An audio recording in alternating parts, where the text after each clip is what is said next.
Welcome to Forbidden Desires channel that we hope you will have fun with us. Enjoy watching. The wind howled outside the cabin as the first heavy flakes of snow began to fall. Winter in the mountains was supposed to be serene, a time to reconnect and recharge, but tonight it felt isolating inside. The fire crackled softly, casting long shadows across the room. Luke had gone to bed early, leaving me alone with my thoughts and a glass of red wine and Leo. Leo sat by the fire, legs stretched out in front of him, his head tilted back as he stared into the flames. He had always been a quiet presence, his energy subdued but potent, a ripple beneath calm waters. Tonight, though, he seemed particularly restless. His jaw clenched and unclenched as he swirled the bourbon in his glass penny. "For your thoughts," I ventured, my voice soft so as not to startle him. His lips curved into a faint smile, but his eyes didn't leave the fire, just thinking about the slopes tomorrow, wondering if the storm will clear in time. I nodded, though I doubted he was thinking of snow and skis. The air between us carried a weight that hadn't been there before, or maybe it had been simmering beneath the surface, unnoticed or ignored. Over the past few days, something had shifted. Perhaps it was the seclusion of the cabin or the way Luke's absence. He was always distracted with work calls, left the three of us alone. "More often than not, you were incredible out there today," I said, trying to ease the tension. "I couldn't believe how you tackled that black diamond. It was terrifying just watching." His smile grew wider, and this time he turned to me. "You're giving me too much credit. You were great too." I laughed, a sound that fell too loud in the quiet room. "Oh, please," fell twice. "I'm just grateful I didn't break anything." Leo chuckled, the sound low and warm. "Falling's part of the fun. You were brave to even try. Most people would have stuck to the bunny hill." Something in his tone, a blend of admiration and tenderness, made me shift uncomfortably in my seat. "Well, I couldn't let you show me up. You could never let anyone show you up. Amelia." He leaned forward, setting his glass on the table. "That's what I've always admired about you. You've got this fire, this." His words in the air for a moment. I didn't know how to respond. I sipped my wine, hoping the crimson liquid would steady me. "Well, someone has to keep your father on his toes." He laughed again, but there was an edge to it. "Yeah, Dad, always so busy, isn't he?" I glanced at him sharply, catching the flicker of resentment in his eyes before he masked it. "He works hard for us." "Leo, for you." "I know," he said quickly, but his tone betrayed him. He leaned back, resting his head against the chair. "Forget I said anything." The firefight danced across his face, highlighting the strong lines of his jaw and the unruly dark hair that fell across his forehead. He looked so much like Luke, and yet there was something distinctly not, something softer, more open, and far more dangerous. I set my glass down, feeling the heat rise to my cheeks, not from the wine but from the way he was looking at me now, direct, unguarded, and with an intensity that made it hard to breathe. "Leo," I began, but he cut me off. "I've always felt like an outsider, with Dad. With this family." His voice was low, almost a whisper. "But you've always made me feel like I belong." His confession struck me like a blow, and I didn't know whether it was from guilt or something else entirely. I reached out my hand, resting lightly on his arm. "You do belong. Leo, you always have." For a moment he didn't respond. He just looked at my hand, then at me, and I could feel the air crackling between us, as tangible as the firefight. His gaze dropped to my lips just for an instant, but it was enough. Pulled back, breaking the spell. "It's late," I said, my voice trembling slightly. "We should get some rest." Leo nodded slowly, his eyes lingering on me for a moment longer before he stood. "Good night, Amelia."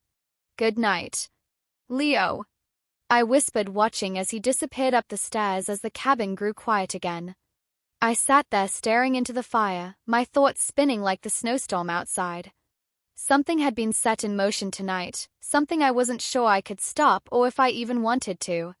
The storm had cleared by morning, and with it Luke's usual composure seemed to dissipate. His phone call came just after breakfast, interrupting the rare moment. We were all seated together. I have to go, he announced, already half out of his chair. There's an issue with the Seattle project. They need me there for 3 days, maybe 3. Now? I asked. Though the answer was already obvious, Luke never hesitated when work called. He nodded briskly, his fingers flying over his phone as he texted someone. I'll drive down to the airport this afternoon. The road should be clear enough. By then. Leo, who had been unusually quiet all morning, glanced at me. There was something unreadable in his expression, something that sent a ripple through me. Don't worry, Dad. Leo said casually, I'll keep an eye on things here. Luke grunted his thanks, already focused on packing up his laptop and work files. I tried not to let my frustration show. This was supposed to be a family trip. But once again, Luke's job had taken precedence. By mid-afternoon, he was gone, his car disappearing down the winding mountain road. The cabin felt quieter, emptier, and the snow-covered peaks outside seemed to loom closer, trapping Leo and me in an isolated bubble. For a while, we busied ourselves with separate tasks. I retreated to the kitchen, trying to distract myself with baking while Leo went outside to shovel the walk. But as the day wore on, the tension between us became impossible to ignore. It wasn't just the absence of Luke. It was the lingering energy from last night. From the moment we'd almost crossed a line, neither of us had acknowledged aloud. It was late afternoon when Leo came back inside. His cheeks flushed from the cold. I was kneeling by the fireplace feeding logs into the flames when he stopped in the doorway to watch me. You shouldn't be doing that, he said, his voice teasing but warm. You'll ruin your nails. I looked up at him, brushing ash from my hands, and who else is going to do it? You. He grinned, walking over to kneel beside me. Why not? I'm here to help. Aren't I? I handed him the last log, careful not to let our fingers touch. Be my guest. Leo's hand brushed mine anyway. A brief, almost accidental contact that sent a jolt through me. I drew back quickly, but he didn't seem to notice, or if he did, he didn't let it show. He added the log to the fire, his movements unhurried and precise, and then turned to face me. Do you ever think about what you want? Amelia, he asked suddenly. His tone soft but insistent. I blinked, caught off guard. What do you mean? I mean? He hesitated, running a hand through his hair. You spend so much time taking care of everyone else. Dad, me the house. Do you ever stop to think about what makes you happy? The question hit deeper than I expected. I opened my mouth to answer, but no words came out. What did make me happy? It wasn't something I allowed myself to think about often. I'm happy when you're both happy, I said finally, but even I could hear how hollow it sounded. Leo studied me for a moment. His eyes filled with something I couldn't name. Then he reached out, his hand hovering near mine before pulling back at the last second. You deserve more than that, he said quietly. The room felt unbearably warm, though the fire crackled low. I stood abruptly, brushing off my knees. I should start dinner. Leo rose too, his gaze never leaving me. Amelia, Leo, don't. I said, cutting him off before he could finish. Don't say anything we'll regret. I wouldn't regret it, he said simply, his voice steady, not for a second. I turned away, retreating to the safety of the kitchen. But even as I busied myself with chopping vegetables and stirring pots, I couldn't shake the memory of his words or the look in his eyes when he'd said them. That evening after dinner, the tension between us reached a boiling point. We were sitting in the living room, the firefight casting shadows across the walls. When Leo spoke again. I don't know how to do this. He admitted, his voice raw. I don't know how to pretend that everything's normal when it's not. I set my wine glass down, my hands trembling. Leo, we can't. Why not? He interrupted, his tone sharper now. Because it's wrong, because Dad wouldn't approve, or because you're scared. The words hung between us, sharp and cutting. I looked away, unable to meet his gaze. Leo the first said finally, my voice barely above a whisper. This isn't fair to me, to you, to your father. We can't do this. He stood suddenly, pacing the room like a caged animal. I can't stop how I feel, Amelia, and I don't think you can either. I closed my eyes, wishing I could block out his words. But the truth was he was right. I couldn't stop it. Whatever was between us. It was real and undeniable, and it was tearing me apart. When I opened my eyes again, Leo was standing in front of me. His expression, open and vulnerable. "Just tell me the truth," he said softly. "Do you feel it too?" I hesitated, my heart pounding in my chest. "It doesn't matter what I feel," I said. "Finally, it can't happen." His shoulders sagged, the fight draining out of him for a moment. We just stood there, the silence between us heavy with unspoken words. Then slowly he reached out and took my hand. His touch was warm, grounding, and I found myself holding on tighter than I should have. "I'll leave you alone if that's what you want," he said quietly. "But I need to know." I looked up at him, my resolve crumbling. "Leo." Before I could finish, he leaned in, his lips brushing mine in a kiss so soft and tentative that it stole the breath from my lungs for one perfect agonizing moment. The world melted away, leaving only the three of us. Then reality crashed back in and I pulled away, my chest heaving. "This is wrong," I said, but my voice lacked conviction. Leo stepped back, his expression unreadable. "You can lie to yourself, Amelia, but you can't lie to me," and with that he turned and walked upstairs, leaving me alone with the firefight and the weight of what we had done. The next morning, Luke called just as I was finishing breakfast. Leo was outside stacking firewood. His jacket unzipped despite the sharp bite of the mountain. "It looks like I'll be here a while longer," Luke said, his voice crackling slightly over the line. "The Seattle project's a mess. I might not make it back before the end of your trip." I stared out the window at Leo, watching the way he moved with a confident ease, his breath misting in the cold air. "Are you sure you don't want us to wait for you?" I asked, even though I already knew the answer. No, Luke said quickly. "Don't let me ruin the trip. You and Leo enjoy the rest of the week.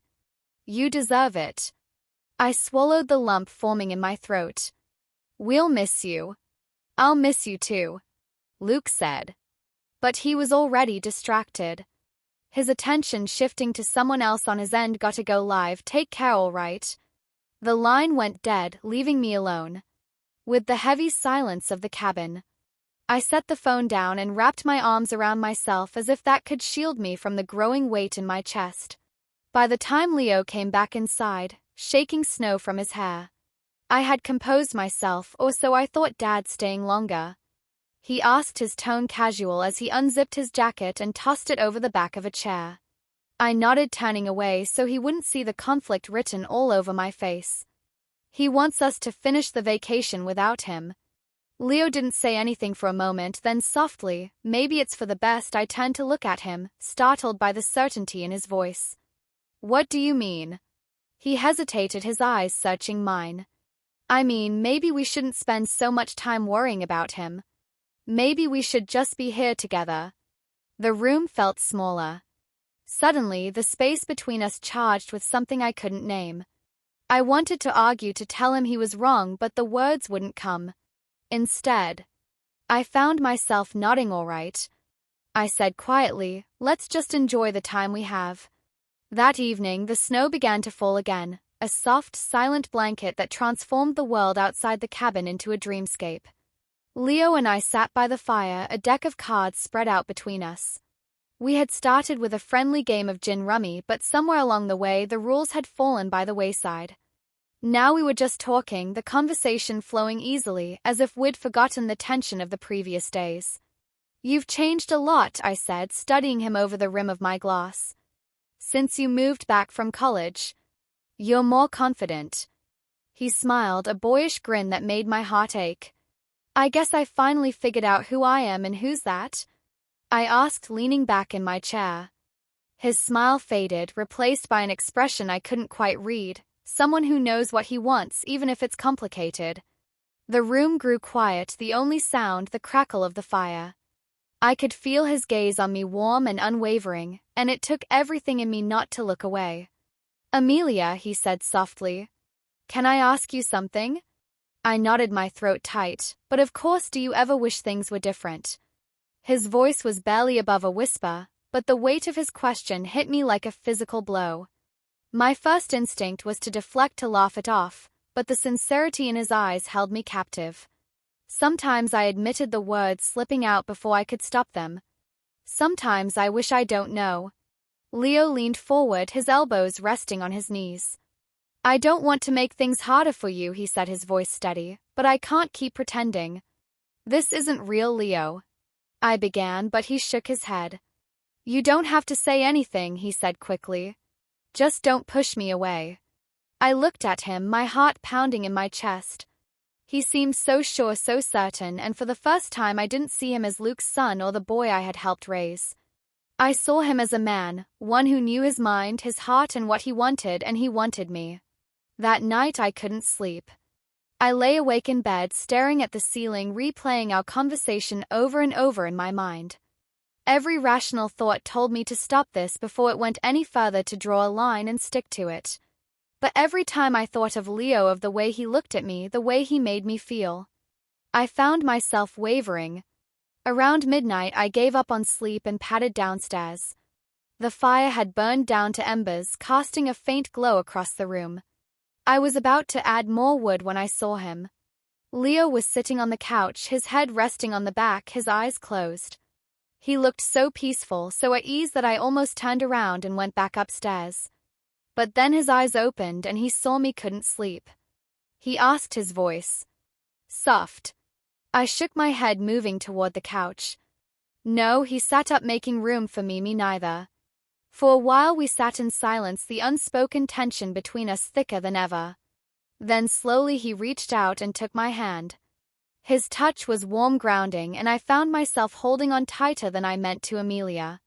He said, his voice barely above a whisper. I need you to tell me if this is too much. If I'm too much. I looked at him, my heart aching with the weight of what we both knew. You're not too much, I said, my voice trembling. You're everything. The words seemed to hang in the air, and for a moment neither of us moved. Then slowly he leaned in, his lips brushing mine in a kiss so gentle it brought tears to my eyes. This time I didn't pull away. I didn't think about Luke or the consequences or the world outside this cabin. I thought only of Leo, of the way he made me feel alive, whole, and seen in a way I hadn't been in years. The fire crackled softly, the snow fell outside, and for that moment nothing else mattered. The drive down from the mountains was quiet. The snowplows had done their work, leaving the roads passable but slick, the towering pines on either side frosted in white. The sky was an endless stretch of pale gray, heavy with the promise of more snow. The cabin was behind us, but what had passed there lingered like a shadow, warm and heavy in the small enclosed space of the car. Leo sat in the passenger seat, his gaze fixed out the window. His hands rested on his lap, one of them loosely curled into a fist. There was a stillness about him, a gravity that matched my own unspoken thoughts. Neither of us had mentioned what had happened between us, not last night by the fire, nor the days before when the barriers between us had crumbled. But the silence wasn't awkward. It was loaded, humming with the weight of something inevitable. You're quiet, I said, breaking the spell. He turned to me, his lips curving into a faint smile, just thinking about what, asked, keeping my eyes on the road. My voice sounded too casual, even to my own ears. He didn't answer right away. When he spoke, his voice was soft. About us. The words sent a ripple through me, and I tightened my grip on the wheel. I didn't dare look at him. If I did, I wasn't sure I'd be able to keep my focus. Leo, I began, but he cut me off. You don't have to say anything, he said quickly. I know it's complicated. I know there's a lot at stake, but I can't pretend it didn't happen. I won't. His words were steady, firm, and they settled something inside me. Even as they stirred a storm. I exhaled slowly, my breath fogging the cold air in the car. Leo, whatever this is, it can't follow us back. You know that, don't you? He didn't answer, but the tension in his jaw told me he understood. Neither of us said anything more as the car wound its way down the mountain, the only sound the low hum of the tires on the road. About halfway home I pulled over the road stretched ahead of us, empty and still, the landscape softened by the snow.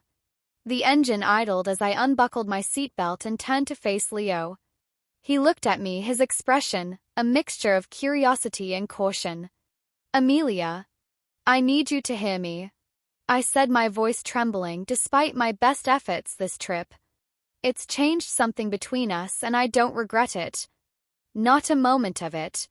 But we're going back to our lives now, to Luke, to everything we left behind." He nodded slowly, his eyes never leaving mine. "I know I don't think you do," I said, leaning closer. "Leo, you've become more to me than I ever thought possible. You're not just Luke's son. You're not just the boy I've watched grow up. My voice broke and I shook my head. "You're everything but this, whatever this is." It has to stop. His brows furrowed, and for a moment I thought he might argue. But then he reached out, his hand brushing mine. His touch was gentle, reassuring, and it made my chest ache. "I understand," he said softly, "but I need you to know something. Amelia, you're not just a part of my life. You're the best part, and nothing will ever change that." The warmth in his voice was too much. I leaned forward, my hand trembling as I cupped his cheek. His skin was warm beneath my palm, his stubble rough against my fingers. He closed his eyes, leaning into my touch like it was the only thing keeping him steady. "Leo," I whispered, my voice thick with emotion. "You've changed me, and I'll never forget that." Before I could stop myself, I pressed my lips to his cheek. It was soft, lingering, a kiss filled with everything I couldn't say aloud. When I pulled back, his eyes were wet, though no tears fell. He reached up, his hand covering mine. "Thank you," he murmured, "for everything."